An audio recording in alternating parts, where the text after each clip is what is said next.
We're back at the Cross Country Mortgage Campus in Berea, Ohio. Browns making 2 selections tonight. Zach Zinter just went off the board, University of Michigan guard at pick number 85 to your Cleveland Browns, and then Mike Hall at pick number 54, defensive tackle out of The Ohio State University. And joining us to talk about it right now, live in studio here at 11:08 p.m., a long night, head coach of your Cleveland Browns, Kevin Stefanski, joining us. Yeah, good evening. Is everybody still awake out there? Yeah, hopefully. We're doing well. How could they not? How could they not? It's riveting. wait It's on the that draft. pick. Oh, yeah. Yeah, They've been waiting. They waited yesterday to get some picks today, so I'm sure they're locked in. Took an offensive lineman. You know I'm excited. It was worth the wait.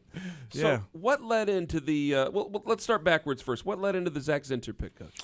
Yeah, turn the tape on. I mean, this is a guy that plays with a mean style.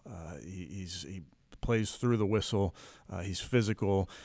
So the tape is really good, and obviously, as you know, Michigan was committed to playing a certain style of football, and I think he's got a bright future and can develop. I think there's areas of his game that he's going to continue to develop.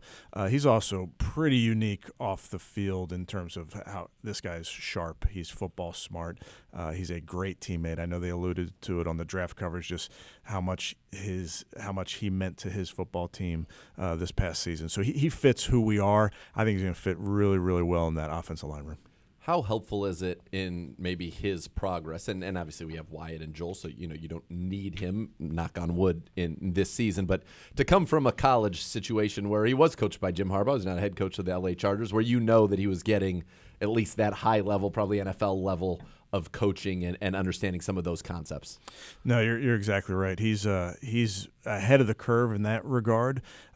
We're excited. I know Coach Dickerson, Roy Isvan, our assistant line coach, these guys are excited to get their hands on him because we really feel like one of our main jobs as coaches is to develop these guys. They're not finished products, but to your point, obviously played in some ways a pro system in certain things that they did. We'll ask him to do different things as you get into the NFL game, but we feel like this guy has a lot of tools and has a lot of traits. Coming into this draft, Coach, everybody's been talking wide receivers this, but you guys stuck to the trenches. Mm-hmm. What went into that? It starts up front. I know that's how it goes. I tell our team that. I tell our offensive line and defensive line it starts up front. We want to be strong along the lines. Do we love all those other positions? Of course we do. I don't neglect our other positions. I love those guys, but we want to be strong, and I think with adding Mike and Zach, that's kind of just speaks to what we want to be. Speaking of Mike, he's a guy that flashed a lot, and you can see his ability to get upfield. And we can tell you, we had an idea it was a defensive player because Jim Schwartz like that here and looked like he was the happiest guy in the world. So we're like, probably a defensive guy. What jumps out about what he can do, and then specifically what he can do for us in the system that we play? It's really, when you're watching tape, Nathan, you're looking at these guys and you're trying to project them in your system. And sometimes it's easy. Sometimes it's, okay, they play the exact same defense as us. I can see it. Sometimes it's a little bit different.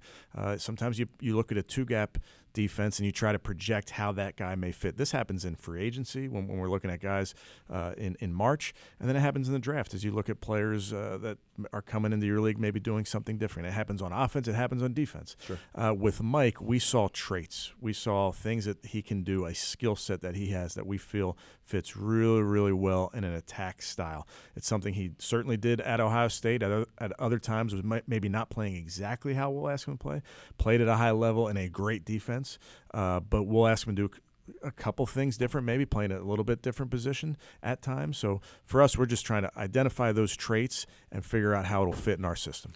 Andrew Barry said just moments ago that he is exactly what you look for in the 3 technique in this defense. For people who want to be able to talk more intelligently about football, tell him what the 3 technique is and then why he has what you look for in that role in this defense. Sure. So we play an even front. So we play 4 down linemen in an even front, which means the center's not covered. And the 3 technique goes typically to the strength of our defense, and he lines up on the outside shade of the guard, of the offensive guard. Our defensive tackle opposite him is what we call our 2-eye, so he's in an inside shade on the guard. There's been great players at both positions. We have asked our guys to play both positions in a game, so it's not like you're just always rushing over the guard, but we just feel like with Mike's length, with his get-off, with everything that's in that body right now, we feel like we're going to try to develop everything we can and get out of him. Again, he's played really good football. He's been coached really well down there in Columbus, and now it's our job to continue to develop him. You know, Coach, you going to the Big Ten for these last 2 picks. You know, what is it about the Wolverines and the Buckeyes that you Am I allowed to say something nice about the Wolverines? Or Yes. No? You know what? Go ahead. I'm not going to say anything. I don't know if our fans will like that. He was actually earlier. He was the one to I face. So praised- you I got to give praised him the their. pick. I've been told you can never have too many Buckeyes. Okay, so maybe True. this Wolverine balances that out a little bit. But yeah, I think for us, we really don't look at it and say you got to have a Power 5 player.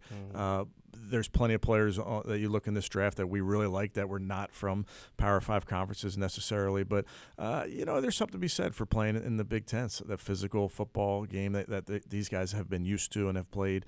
I know what these guys are about. We've done so much homework on them and talking to their coaches, talking to their former teammates. They really fit what we're about, which I'm excited about. When you take a 20-year-old, what is the thought in his support system within the locker room? I mean, these are grown men who make a lot of money and they got a lot of obligations that they have to make. And now you bring in a 20-year-old, he has to make sure he takes this seriously. And it can be tough for a kid who's so young. No doubt. And all of us think when we were 20 years old. I mean, this is. In their case, millionaires. Yes. So it's our job, Ken, to your point. It's our job to support these guys and support them with resources. Obviously, support them with off the field with anything they need in all their endeavors. That's what I think this organization does a really, really strong job of, and it comes right from Dee and Jim. We want these guys to be a part of our family, and when you're a part of this family, we're going to look out for you. So I think Ron Brewer, who heads up our player programs, does an outstanding job really making sure our guys have anything and everything they need to be successful both on the field and off the field.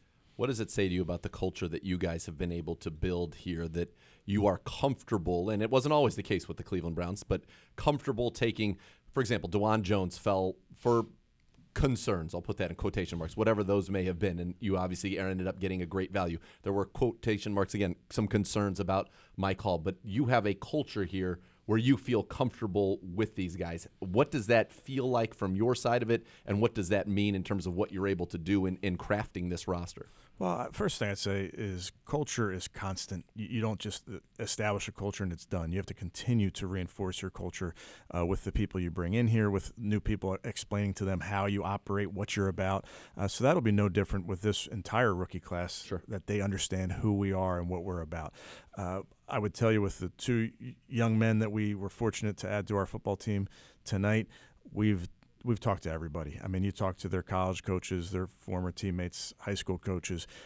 We are here to support our guys and get the most out of them, but we're excited about what these guys bring to the locker room. I want to build off of that a little bit and ask you, how did you get players to buy into the culture? Because obviously, you get guys that's coming from different places of the league. You got guys that's been successful other places, but when they got here, they bought in, and it became like a selfless thing. Like they weren't worried about their personal accolades, which is hard to do in today's game. How did you get them to buy into that? Yeah, that's not me. That's player led. That's our guys. That's guys like Denzel Ward, Myles Garrett, Nick Chubb, Deshaun Watson, Amari Cooper. That's who it is. Mm-hmm. When your best players put the team first, I don't have to ask anything of them.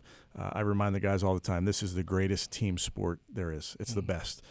You need all 11 on either side of the ball every single play. You're relying on the guy next to you. You're relying on that 3 technique to do his job so the linebacker can make a play.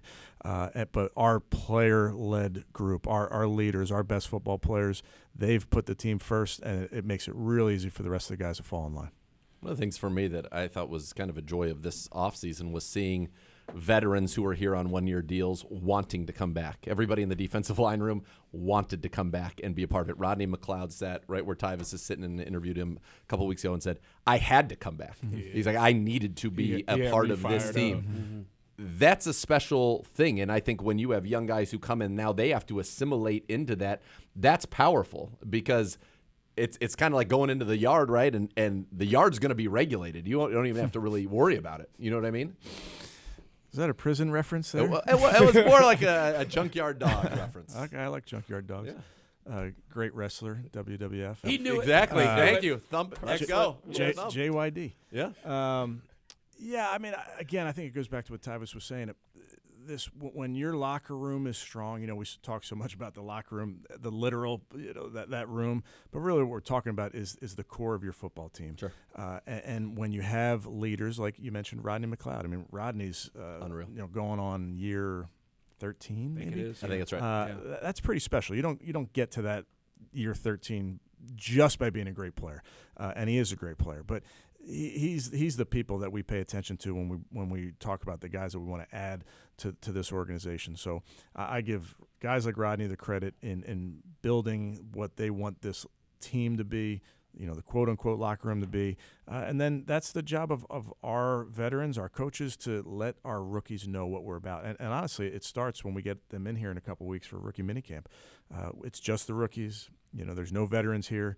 And that's part of, you use the word assimilate, that's part of when we tell them what we're about. Yep. Now, we're adding guys that hopefully are already about, what we're about.